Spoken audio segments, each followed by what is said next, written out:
Everyone's talking about Jesse Eisenberg's new look as Lex Luthor. I wonder who his inspiration could be. Probably Lex Luthor, actually. Shut it, Chris! Meanwhile, we're talking about Daredevil. Welcome to Meanwhile, the show that introduces you to the world of comics and connects it to the shows and games you already know and love. My name's Nathan Fodry. Let's get started.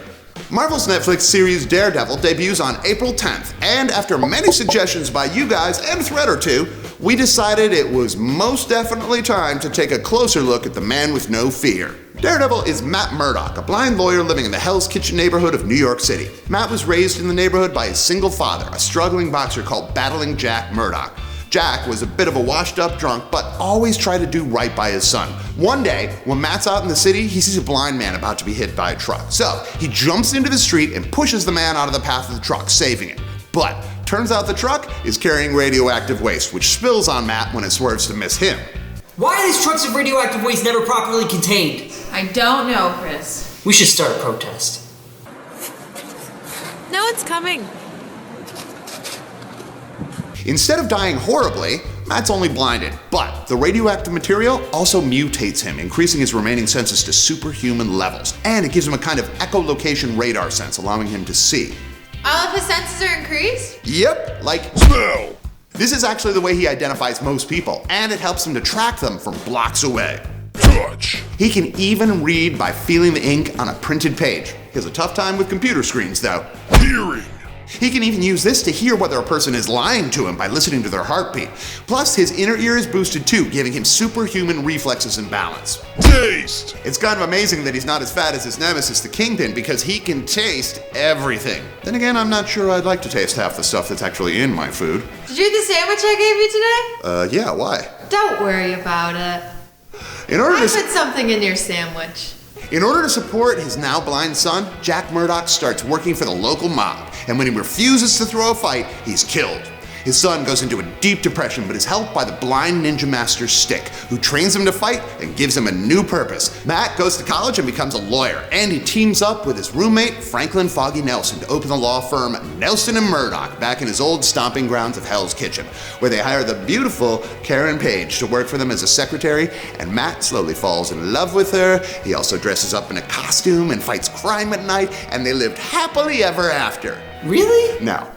Karen Page leaves to become an actress and then drug addict. Matt goes from one failed relationship to another. His college girlfriend Elektra becomes an international assassin. He dates Black Widow on and off, and another one of his girlfriends, Mary Alice Walker, has multiple personalities, one of which, Typhoid, is a telekinetic killer trying to, well, kill it.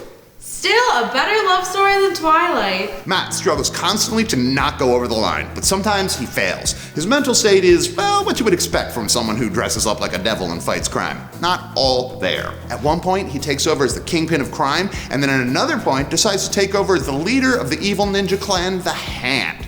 And then there was the time he got possessed by a demon. It was at this moment that I realized Megan wasn't making a funny about the sandwich. There was truly something mysterious. How are you doing that without moving your mouth?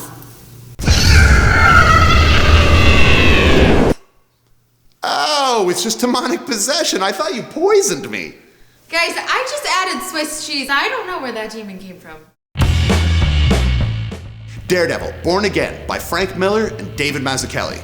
Karen Page, in the midst of her drug addiction, sells Daredevil's secret identity for her next hit of heroin. When this information makes its way through the criminal underworld to the Kingpin, he slowly dismantles Matt Murdock's life, tearing down everything that he holds dear, and even pushing him to the point of insanity. This book was released in the same year as Miller's The Dark Knight Returns, and was just as important. This is the story that defines everything that is Daredevil, giving a dark noir tone, redefining his powers, and showing his greatest struggles coming from himself. Wait, where's Chris? Hey buddy, how's the protest going? Good. Cool, you wanna help us finish the show maybe? I have a social responsibility to Megan. uphold. I can't, what? Oh, cool. You're good at that. Thank you. Let's go. Daredevil Ultimate Collection Book 1 by Brian Michael Bendis and Alex Maleev. When the Kingpin is taken down by a new player in town, Daredevil has to learn a whole new way of dealing with the criminal underworld as he tries to figure out the rules of this new crime boss. This is one of Bendis' first runs working at Marvel, and his distinctively paced dialogue works perfectly in the Daredevil noir setting as he deals with sounds and smells and a really annoying song that's playing from blocks away while he fights supervillains. After running into a bunch of trouble in New York City, Daredevil moved out west to San Francisco in Mark Waid's newest run with the character. Waid has intentionally steered away from the dark, tortured aspects of Daredevil and really brought back a fun, adventurous quality to the character. The first trade paperback, Devil at Bay, hit in November 2014, and his last storyline with the character begins in issue number 13, which went on sale in January of 2015 and runs through the Marvel event Secret Wars. Now that you know where to start with Daredevil, be sure to subscribe so that next Thursday you won't miss the next episode of Meanwhile. And be sure to leave any story suggestions you have in the comments section below. Meanwhile, we got through this whole episode with no blind jokes. Meanwhile, I actually do like Swiss cheese. It's just the stupid demonic possession. But I thought we had a connection.